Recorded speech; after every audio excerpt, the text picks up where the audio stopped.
Rising trade tensions between the world's two largest economic powers have hit a new level. Just after the clock struck midnight Friday, the U.S. slapped a 25% tariff on $34 billion worth of Chinese goods, including auto parts and medical devices. We are in such a great position. The president insists the penalties are needed to keep China from unfair trade practices, stealing intellectual property, and overproducing metals. If we knock down the trade deficit, right? The trade deficit by just a little bit, 25%. And we can do that easily. That's easy.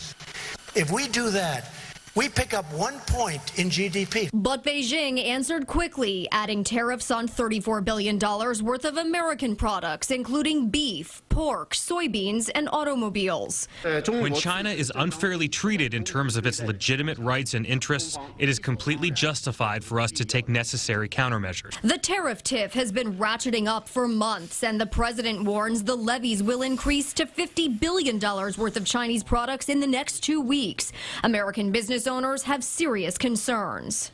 They're concerned not just about these rounds of tariffs that have going into effect, but the uncertainties surrounding that. The U.S. Chamber of Commerce says retaliatory tariffs threaten about $1 billion worth of Wisconsin's exports alone because it could force foreign customers to look elsewhere for dairy products. Jeff Schwager is president of a Wisconsin cheese plant and says the trade war will cost him millions of dollars in annual sales. I have yet to find an example where tariffs have worked for the long-term good of the country that first imposes them.